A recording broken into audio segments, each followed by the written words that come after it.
আমরা এখন আছি রবীন্দ্র সদনে।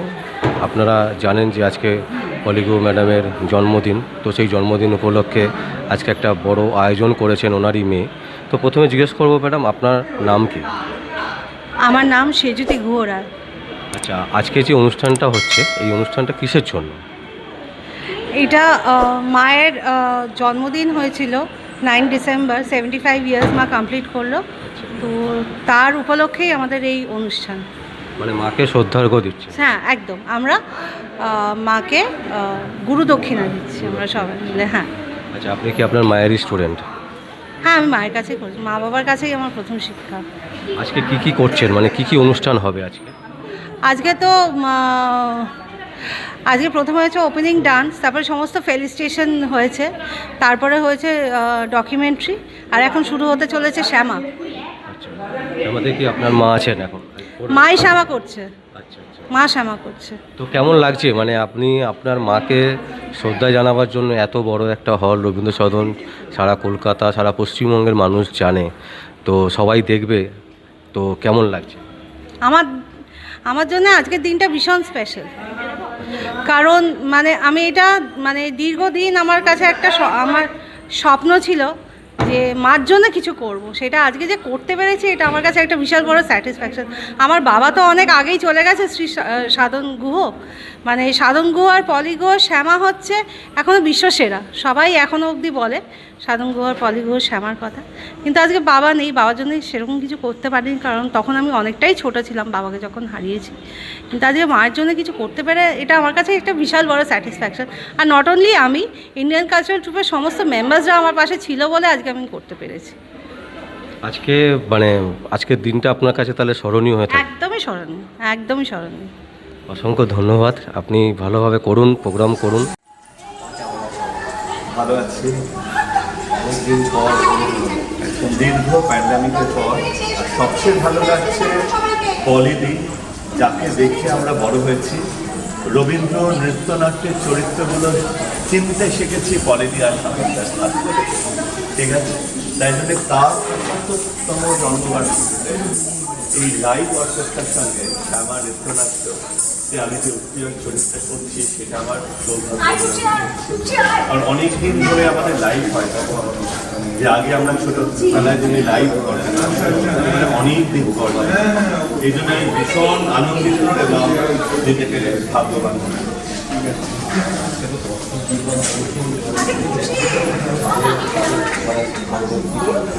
দর্শক প্রচুর হয়েছে, এটা শুনে এত ভালো লাগছে যে এখনো আমাদের ভারতীয় সংস্কৃতিকে যে মানুষ এতটা আঁকতে বাঁচতে চাইছে।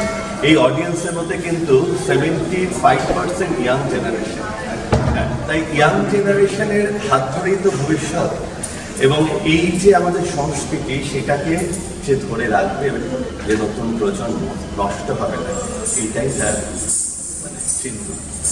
এটাই আমরা ভীষণভাবে খুশি যে আমরা এতদিন ধরে যে লড়াই করেছি, পলিদিরা এতদিন ধরে যে লড়াই করেছেন, তার শেষ হবে না, চলেই যাবে। সবাই ভালো থাকুন, আপনারাও সবাই ভালো থাকুন এবং ভারতীয় সংস্কৃতিকে বাঁচিয়ে রাখুন, রবীন্দ্রনাথ ঠাকুরকে বাঁচিয়ে রাখুন, তবে আমরা আমাদের ভারতীয় সংস্কৃতি বাঁচবে। আমরা ভারতীয়রা, বিশেষ করে বাঙালিরা আমরা বাঁচব, সংস্কৃতি বাঁচলে এখনো জীবিত রয়েছি, কোভিডকে হারিয়ে ঠিক আছে। আজকে রবীন্দ্র সদনে বহুদিন পর, প্রায় 2 বছর পর। আচ্ছা, ভেবেছিলাম যে আর কোনোদিনই রবীন্দ্র সদনে আর আসা হবে না, কিন্তু ভগবান খুব আমার সাথে সঙ্গ দিলেন, সুতরাং আবার নেমে পড়েছি নতুন করে, নতুন উদ্যমে। আমি কিন্তু একটা জিনিস বলবো, ভগবান তো আছেই, তার সাথে আপনার মেয়ের কিন্তু একটা বিশাল অবদান। আপনার মেয়ে, আমার মেয়ে তো প্রচণ্ডভাবে এইটার পেছনে পরিশ্রম করেছে, এবং আরও যে আমার ছাত্রীরা তারাও ওকে সাহায্য করেছে, কিন্তু ম্যাক্সিমাম কাজগুলো ওকেই করতে হয়েছে আর কি। তো আজকে আপনি শ্যামা করবেন বহুদিন পর, কেমন লাগছে? ভালো লাগছে, ভীষণ ভালো লাগছে যে আবার শ্যামা করছি রবীন্দ্র সদনে। মনে হয় লোকে খুব একটা খারাপ বলবে না। একদম ম্যাডাম, অসংখ্য ধন্যবাদ আপনাকে। আপনি আজকে অনুষ্ঠান করুন এবং ভালো লাগবে দর্শকদের। আমরা সরাসরি আপনার অনুষ্ঠান যতটা সম্ভব তুলে ধরার চেষ্টা করব এবং আশা করি দর্শকদেরও ভীষণ ভীষণ ভালো লাগবে আজকের এই অনুষ্ঠান। ক্যামেরায় সুপ্তার সাথে আমি বিশ্বজিৎ পাল, সংবাদ আবির্ভাবের জন্য।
Hari sangi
সময়